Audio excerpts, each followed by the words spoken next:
Muy buenos días con todos los compañeros, muy buenos días a nuestro tutor de este módulo de titulación. Vamos nosotros a iniciar la socialización de formas culturales. Bienvenidos a todos los compañeros docentes para esta socialización de los temas asignados. Voy a dar inicio, compañeros, con el tema número 1 de formas culturales. Me permiten compartir la pantalla, gracias.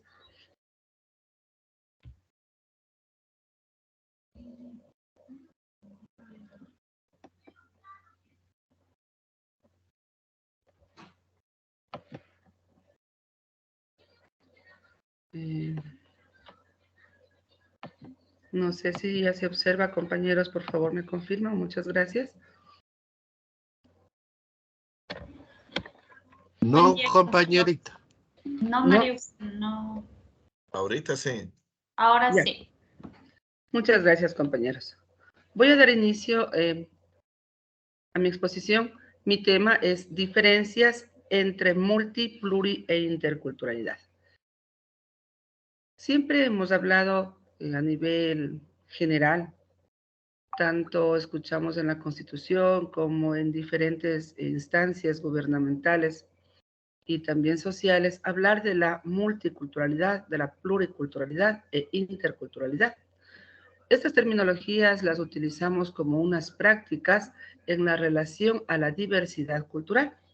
Sin embargo, de parecerse o de ser sinónimos, son bastante diferentes, ya analizándolas en su contexto y sobre todo en su práctica.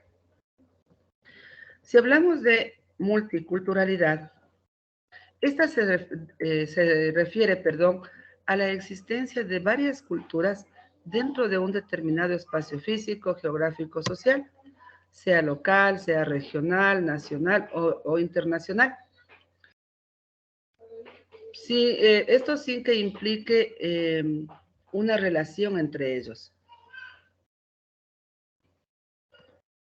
¿Por qué nosotros decimos esto, compañeros? Es justamente porque podemos observar como ejemplo en la migración, ya que muchas personas de diferentes países van a otro contexto físico, a otro país, y se relacionan entre ellos, pero de un ámbito laboral, pero no más bien, no social ni cultural. Esto hace que podamos nosotros aquí evidenciar la multiculturalidad. Este término es más usado en los países occidentales como Estados Unidos o Europa, en donde hay mucha afluencia de personas de otros países por trabajo o por estudio. La pluriculturalidad es, en cambio, la convivencia histórica de los pueblos indígenas, negros, con los pueblos mestizos y blancos. Esto en un mismo territorio. Pero aquí sí existe una relación cultural y también se genera el mestizaje. Nosotros podemos, además, en la pluriculturalidad, hablar de la resistencia cultural, de la revitalización de diferencias y, sobre todo, aquí existe una relación más arraigada de culturas, de tradiciones, de costumbres, de gastronomía. Lo que sí existe bastantes diferencias y esas son bien marcadas. Se ha tratado de revitalizar las mismas, de reivindicar derechos, pero sin embargo todavía es un poco difícil. Principalmente este término se lo utiliza en América Latina.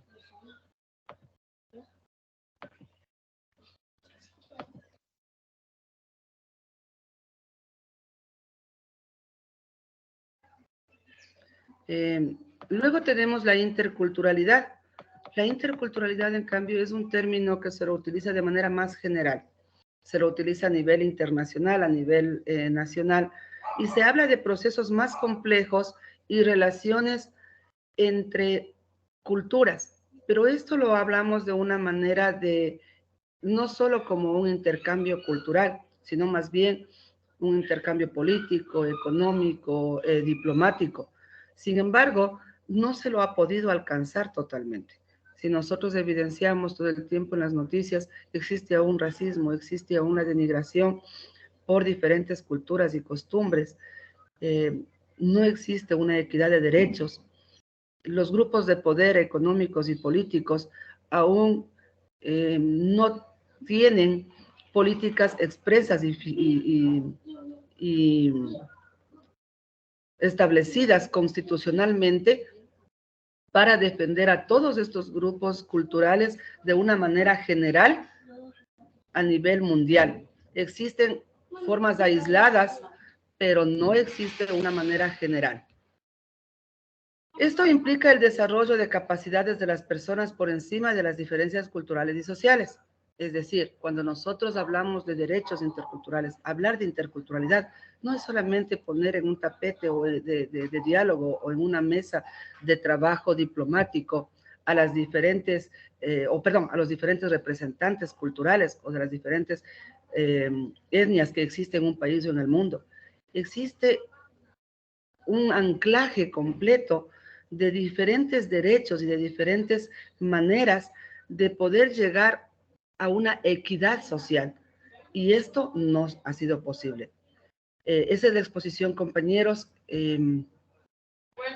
Lo único que me queda decir es que como interculturalidad nosotros podemos en nuestras escuelas implementar la equidad, la parte educativa, el respeto a la diversidad, la inclusión de todos y sobre todo que desde nuestras aulas empezamos a que esa interculturalidad sea real, sea vivenciada y sea práctica. Muchas gracias.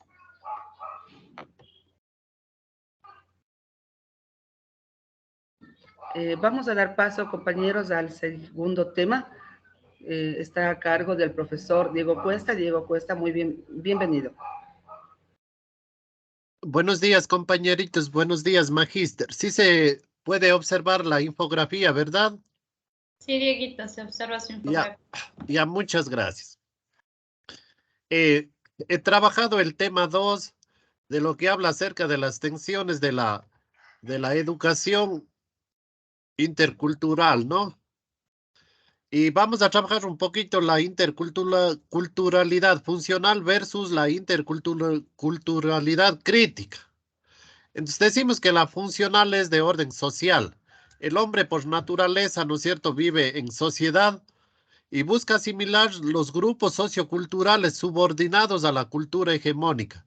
Como habló la compañerita anteriormente, los grupos de poder, especialmente con el colonialismo, han hecho que nuestras culturas a veces se denigren o muchas de las veces desaparezcan.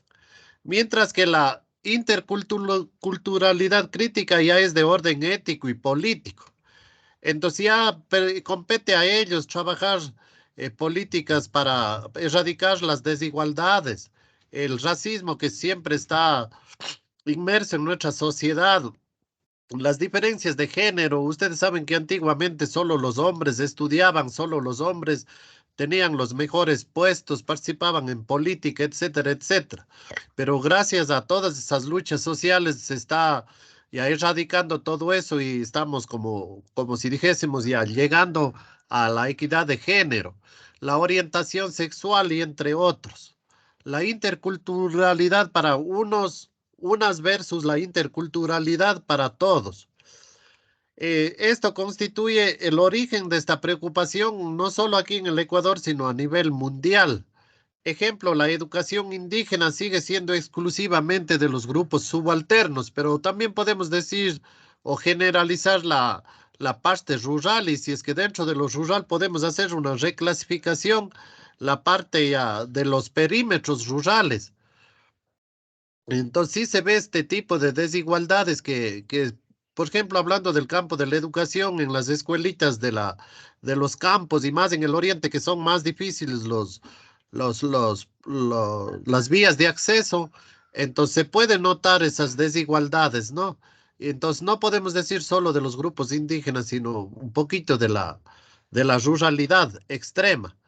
Entonces nosotros siempre, lastimosamente, en nuestra sociedad está regada el racismo. Y esto se da no solo de una etnia a otra, sino dentro de la misma etnia se puede dar ese tipo de manifestaciones.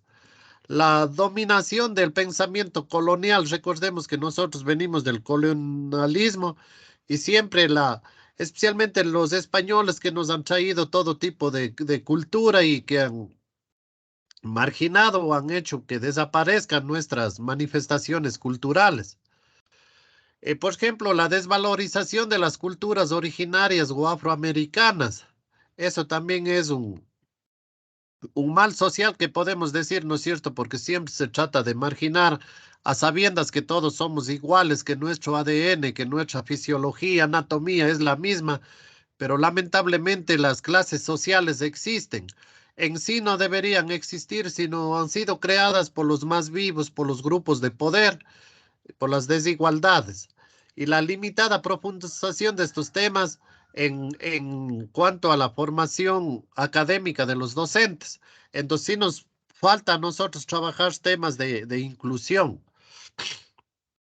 La educación intercultural versus la interculturalidad como proyecto político. La educación intercultural cuida no afectar al currículo y eso es bastante bueno, ¿no es cierto? Siguen los mismos pasos, los mismos procesos ya determinados por el ministerio, pero la ventaja es que ellos tratan la cultura de cuidar y los conocimientos y los valores ancestrales y eso es bueno, ¿no? Mientras que la interculturalidad crítica debe ser incorporada como proyecto político, jurídico, y ahí sí tiene que poner mucho énfasis en lo que son temas de salud, en tema ambiental, económico, productivo y cultural. Entonces ahí nos falta bastante trabajar, pero ya por parte de las autoridades que tienen que crear esa política. La interculturalidad versus la intraculturalidad. Inter quiere decir que las manifestaciones o las relaciones que existen entre las culturas de un mismo pueblito, de un mismo extracto, mientras que la intraculturalidad ya es más complejo. Entonces esto se puede ver, ¿no es cierto?, en los pueblos grandes, en las grandes ciudades, donde que nosotros tenemos que aprender a convivir, ser tolerables y respetar todas las formas culturales que pueden haber. El reconocimiento versus la redistribución. La falta de justicia social, eso siempre va a existir. Tiene que ver con la desigualdad y las diferencias. Por ejemplo, cuando vinculamos la pobreza con el racismo, vemos que la mayoría de la población afro es pobre. Ese tipo de prototipos nosotros tenemos que ir desterrando de nuestra mente, ¿no es cierto? Pero el Estado tiene que trabajar en esto de la redistribución de oportunidades, tiene que invertir en educación, en vialidad, en salud, para que todos seamos equitativos, atendidos.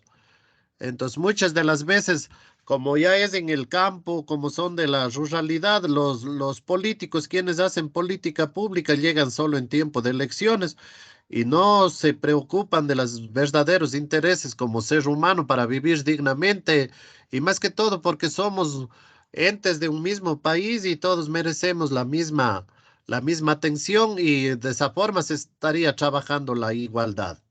Muchas gracias, compañeritos. Eso ha sido todo de mi parte. Profe Diego, muchísimas gracias, muy amable por su exposición. Vamos a seguir con el siguiente tema. Por favor, le damos la bienvenida al compañero Paul.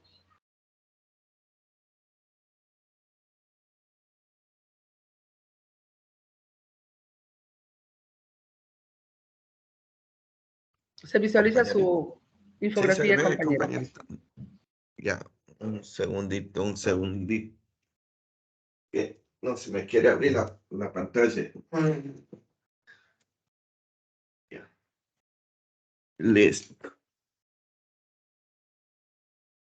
Ya. Sí.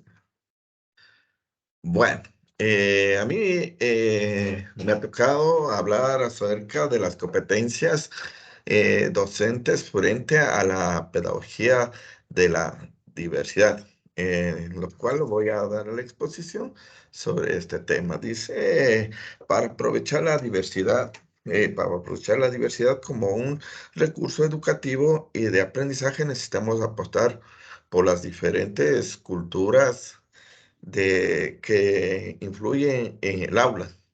Es decir, que en nuestra historia de la educación del Ecuador, se ha tratado de homogenizar e imponer conocimientos científicos que han venido desde el Ministerio de Educación sobre los saberes locales no disciplinares, sin tomar en cuenta que podemos todos los seres humanos sacar nuestras conclusiones, nuestros conocimientos y también ser parte de eso dentro de cada familia que existe y estas como parte de la comunidad sociocultural tienen conocimientos propios. Dentro de esto nos ha dado unas dos preguntas. La primera pregunta es cuáles son las competencias que debe cultivar el docente frente a la diversidad en el aula, en el cual voy a dar algunos puntos que están ahí. Dice, un mundo cada vez más diverso y multicultural, es necesario que el docente esté libre de perjuicios y trate de por igual a todos los estudiantes. Es decir, que nosotros debemos tratar de tratar a nuestros estudiantes sin estar viendo su diferencia de cultura, tal vez su idioma, tal vez su forma de hablar. Debemos quitarnos esa manera de ver, tal vez por lo que unos estudiantes son más inteligentes o otros tienen menos capacidad para aprender. Debemos tratar de llevarnos, es decir, tratar de ayudarles a todos por igual para que salgan adelante.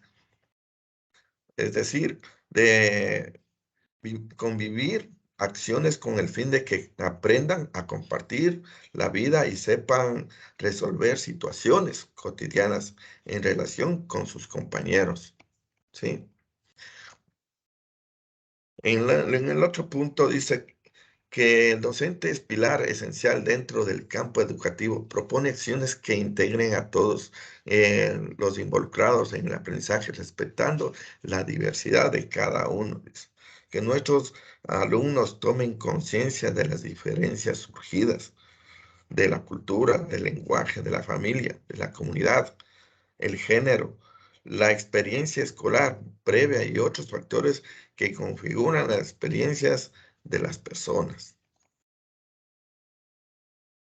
En otro punto tenemos generar nuevas capacidades de escucha, diagnóstico y de acompañamiento a los estudiantes. Como maestros de un grupo de niños debemos poner el ejemplo de igualdad, de oportunidades a cada uno de nuestros alumnos o estudiantes, dedicarles el tiempo y al mismo tiempo darles atención eh, para que ellos puedan participar debidamente, sin que exista comparaciones y tampoco exista enemistad entre ellos. Es decir, darles el valor de su esfuerzo y reconocer lo que están haciendo dentro del aula. ¿Sí? Enriquecer en las aulas con otros conocimientos, formas de pensar o formas de ver la realidad que vienen de la sociedad y de los pueblos indígenas. También debemos, como lo manifiesta ahí, también debemos valorar a los saberes que traen de nuestros estudiantes, aparte de la sociedad, como de la casa, del barrio, de nuestros ancestros, y saber reconocer que los aportes son útiles para la construcción de conocimientos en la escuela. Esto nos hará más sensitivos a las diferencias culturales, servirá para apreciar el arte de diferentes formas y analizar sobre otros saberes. Otra dice, promover y trabajar en torno a aprendizajes múltiples y complejos en espacios que no fueron diseñados para tal fin. Es decir, nosotros debemos llevar a nuestros estudiantes fuera para que haya un entorno tal vez a la naturaleza, hacer hacer excursiones, ver otros lugares, darles tal vez videos para que vean la realidad y la situación que se vive la realidad en otros espacios, ¿sí? Tenemos una pregunta más que nos manifiesta sobre este tema. ¿Qué rol debe cumplir un docente frente a un modelo de que estigmatiza, homogeneiza y normaliza los saberes de los estudiantes?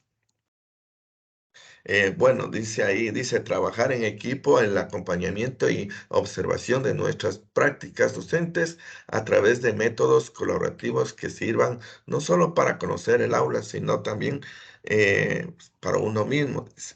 Ante estos modelos que nos presentan el Ministerio de Educación, como manifesté al principio, vienen los contenidos ya contextualizados, generalizados, y nosotros como maestros debemos diseñar actividades o planificar de manera conjunta entre colegas que nos permitan solucionar un problema o satisfacer las necesidades viendo la realidad de nuestros estudiantes, aprovechar las experiencias de la comunidad educativa, observando y viendo las fortalezas y debilidades para así mejorar la parte pedagógica con una buena organización.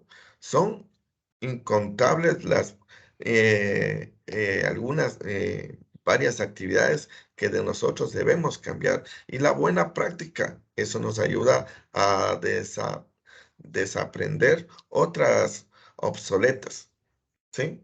Entonces, en este contexto que estamos viviendo en la actualidad, como es la informática, como es de la tecnología.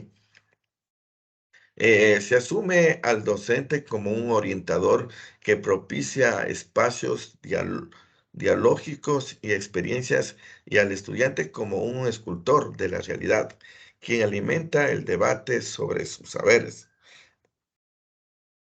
Entre colegas podemos mostrarnos, dice, sus mejores prácticas para aprender unos de otros, y aún se puede planear trabajos interdisciplinarios, identificar las ideas de los estudiantes, así poder fortalecer su proceso de enseñanza, aprendizaje, enfocados en sí, en el desarrollo de las habilidades y destrezas conductuales y procedimentales. Todo esto dependerá de cómo y qué instrumentos y técnicas el docente emplee para un aprendizaje significativo dentro del aula. Nosotros como maestros debemos implementar todas esas actividades o toda esa preparación para que los estudiantes salgan y tengan conocimientos que les van a servir para la vida diaria. Tenemos una reflexión como docente, nos lleva a reflexionar sobre lo expuesto en los párrafos anteriores, valorar nuestros principios culturales, buscar alternativas o estrategias que mejoren la calidad de vida de nuestros estudiantes. Eso es, como maestros debemos buscar todo lo necesario, como actividades, estrategias, para que nuestros estudiantes tengan la oportunidad de vivir y conocer sobre lo que nosotros enseñamos. Nada más, compañeros, muchas gracias.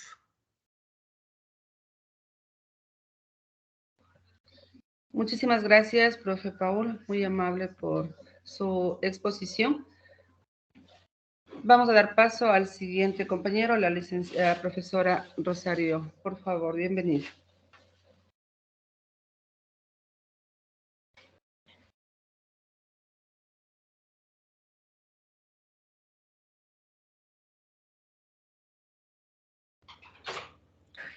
Sí se mira, si compañera. está compartiendo, por favor. ¿Se está compartiendo? En este momento no, Charito. Ya, espérame un segundito, por favor. Ya, ahí se está compartiendo. Perfectamente. Sí, Ya. sí. Bueno, vuelvo y saludo. Muy buenos días con todos. La parte que me correspondió preparar para esta temática es la número 4, que es el proyecto pedagógico conflictual y emancipador. Permítanme un segundito. Bueno, el creador de esta tendencia es Sousa Santos. Este personaje hace mención a que existe una necesidad de una teoría de historia. ¿Esto para qué? Para tener la idea de lo que ha sucedido en el pasado y recuperar el inconformismo y la rebeldía.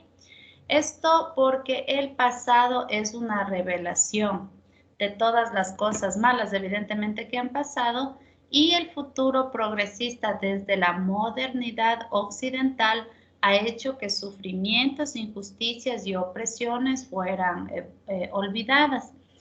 Aquí podemos recapitular un poquito en lo que es el proceso de la conquista de nuestros países, ¿no?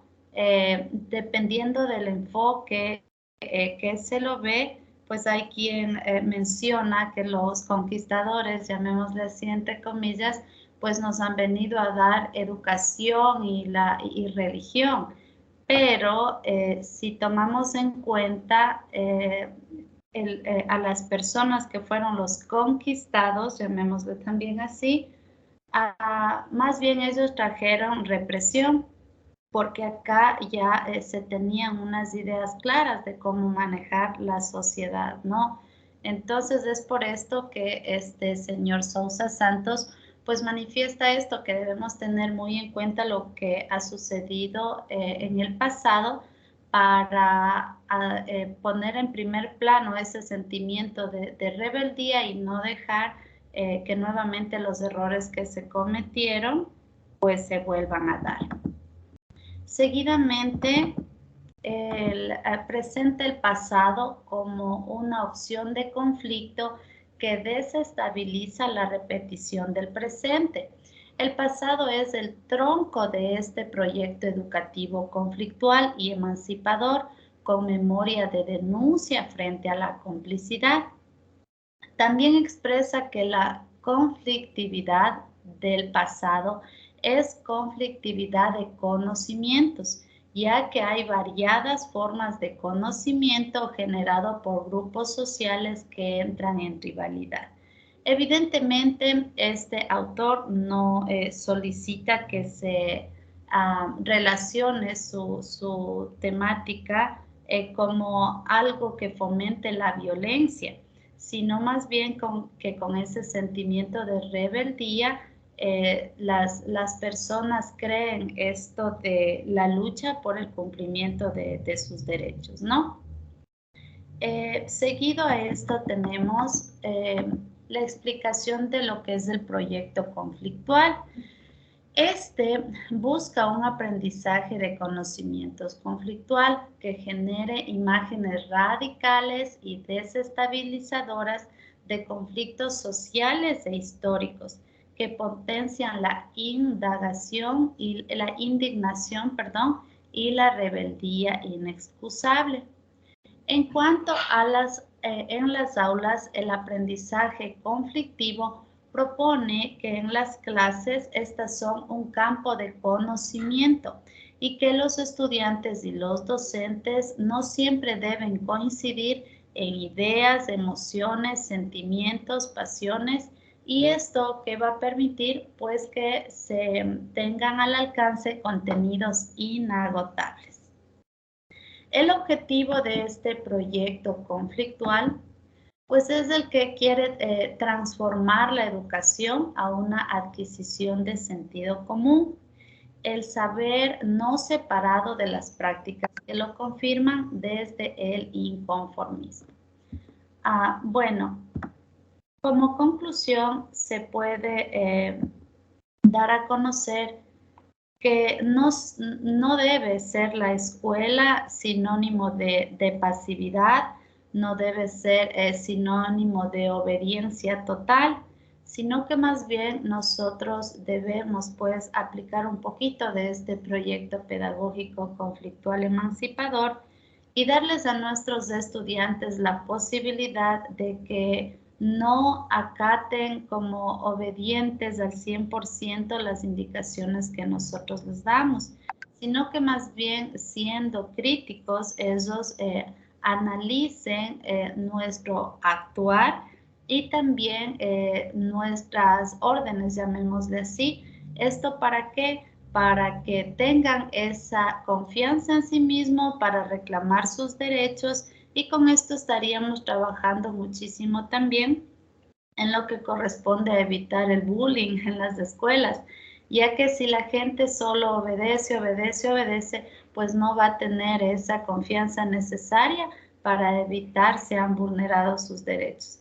Pero si tiene esta manera de proceder inconformista o rebelde ante situaciones que no le parezcan positivas, va a protegerse, va a defenderse, y pues esto le dará la posibilidad de que no se vulneren sus derechos ni de la gente que está en su contexto. Esto es todo en cuanto a esta temática, compañeros. Excelente la ponencia, compañera Rosario. Muchísimas gracias por su exposición. Vamos a continuar con el tema número 5, por favor. Damos la bienvenida a la compañera Mónica.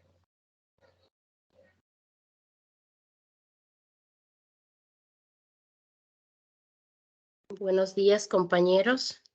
Me ayuda, por favor, con el otro es compañero Diego, con conflictos de conocimientos. Exactamente, gracias, muchísimas gracias.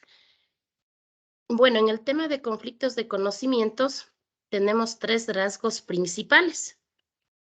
El primero es aplicación técnica y aplicación edificante de la ciencia. En este sentido, la creación moderna de los sistemas educativos consolida a la ciencia moderna. Se caracteriza por ser cognitiva, instrumental, por su eficacia en la transformación material de la realidad y la producción de bienes y servicios.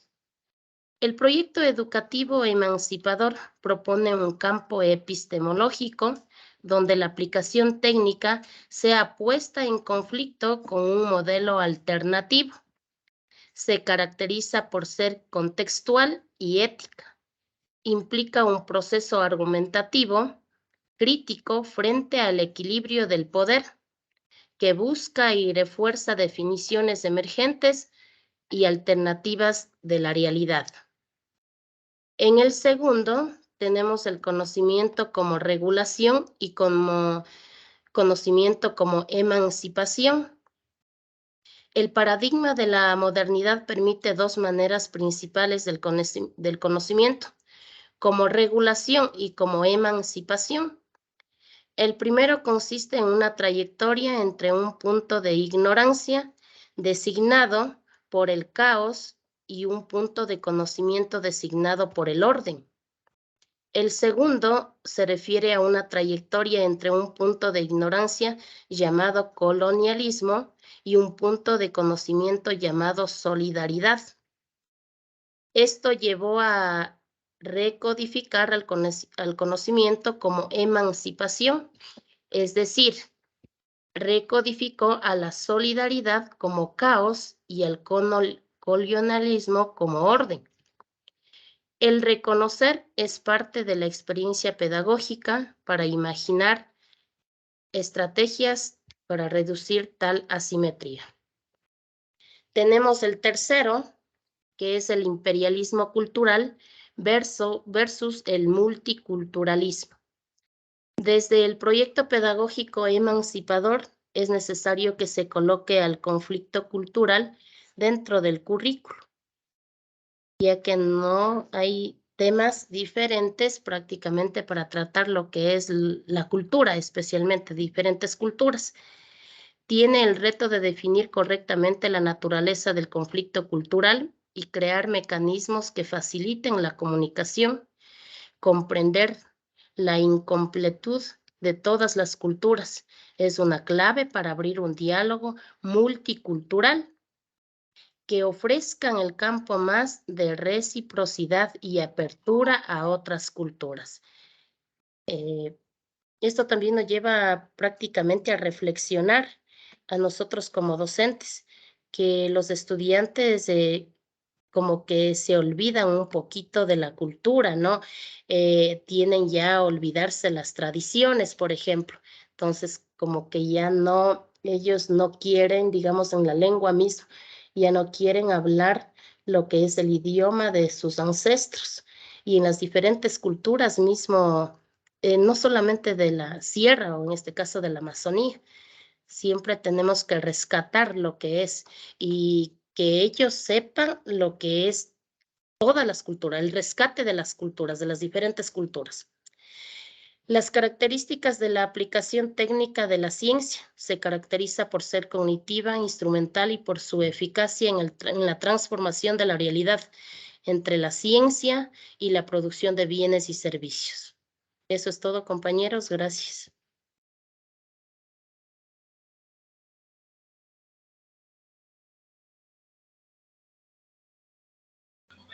Muchísimas gracias, compañera, muy amable, gracias por su exposición.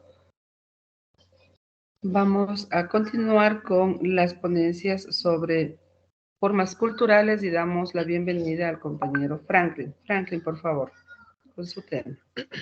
Bueno, compañeros, muy buenos días. Pues una vez más, magíster de la materia titulación, pues. Y como tema 6 es enfoques epistémicos. Bueno, dentro de ello, pues, tenemos cinco enfoques.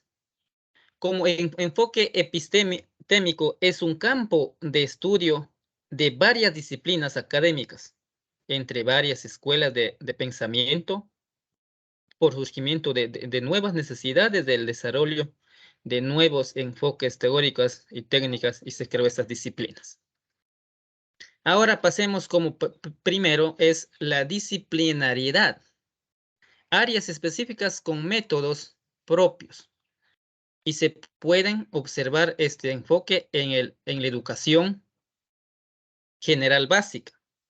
Por ejemplo, dentro de la educación general básica tenemos varias áreas, por ejemplo, en educación cultural, educación artística, educación física, ciencias naturales, ciencias sociales, lengua, literatura, matemática y lengua extranjera. Esas son la disciplinaridad específica en este método. También tenemos multidisciplinariedad. La multidisciplinariedad, pues, estudia diferentes disciplinas simultáneamente. Por ejemplo, tenemos aquí que es la química en su composición molecular, desde la geografía en relación a su ciclo, desde la historia en relación a su implicación en la civilización de la humanidad. Y también tenemos seguidamente la pluridisciplinariedad. Y se cambian los conocimientos para abordar un tema en común o una característica es que la coincide con el tiempo o nivel en la, y no suba por favor todavía, compañero, donde era en la pluridisciplinariedad, ¿sí? En la pluridisciplinariedad, pues, por ejemplo, existen entre la física o la química, cada materia son diferentes, ¿no? Y la física y la química. Para estudiar la dinámica de un sistema de partículas entre esas materias. Sigamos, tenemos la interdisciplinariedad. Trabajo en que interactúa en las diferentes áreas. Se utiliza para trabajar en fenómenos sociales. Su interacción es coordinada y prolongada. En la interdisciplinariedad. En pues, la interdisciplinariedad es una interacción disciplinar planeada, por ejemplo, a partir de una actividad en la que se analice un video sobre el baloncesto, por ejemplo, y un fenómeno social y cultural donde los estudiantes tienen que reflexionar ventajas o desventajas que hay en ese deporte. También sigamos con la transdisciplinariedad. Sintetiza teorías y conceptos y métodos, involucran conocimientos académicos y saberes no académicos que busca solucionar problemas. Conviven trabajo individual y colaborativo generando conocimientos alternativos. Pues en este caso, pues como ustedes mismo, como el tema mismo dice, la transdisciplinaridad, dentro de ello, pues como nosotros como docentes debemos de incentivar a los estudiantes que, por ejemplo, en las escuelitas como unidocentes o en las escuelitas rurales trabajamos con los proyectos de huerta escolar, en espacio pedagógico que nos permite abordar temáticas ambientales en la práctica y nos articula que los estudiantes y no deben olvidar también dentro de esto en los saberes ancestrales del conocimiento dentro de la educación. Eso ha sido pues de mi parte, compañero. Muchísimas gracias, mi aporte.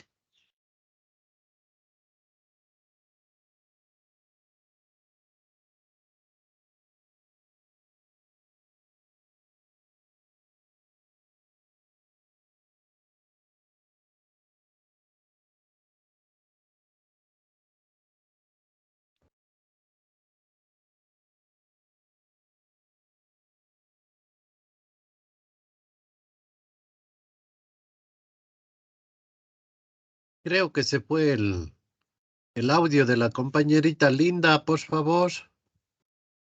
Muchísimas gracias, compañeros. Mis disculpas, tenía un problema con mi audio. Muchísimas gracias. A todos los compañeros, pues muchísimas gracias por sus exposiciones, sus ponencias. No sé, compañeros, si tal vez alguno de los compañeros desea acotar algún tipo de argumento o alguna conclusión a los temas expuestos.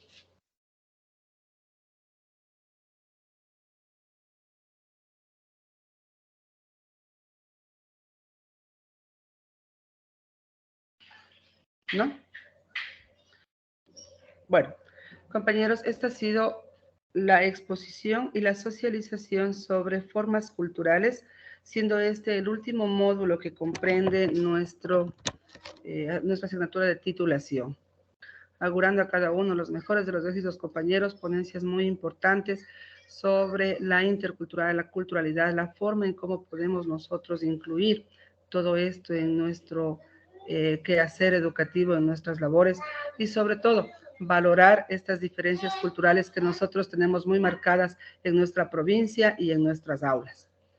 ¿Alguien tal vez desea decir alguna conclusión? Y si no, damos por cerrada nuestra socialización.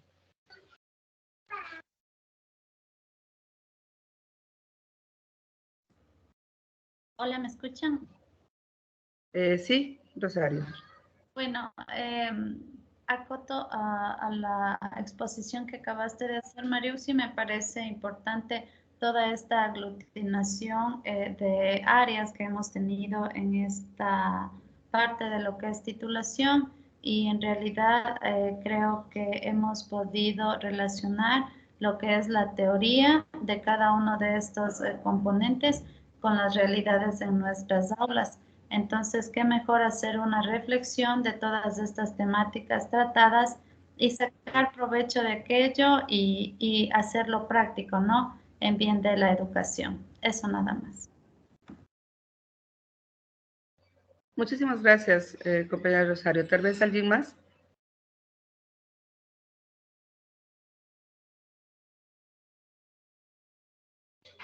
Bueno, vamos a finalizar nuestra socialización, compañeros. Muchísimas gracias por este encuentro y este espacio. Sin más que augurar el mejor fin de semana a cada uno de ustedes y muchísimas gracias a todos. Muy amables compañeros, gracias.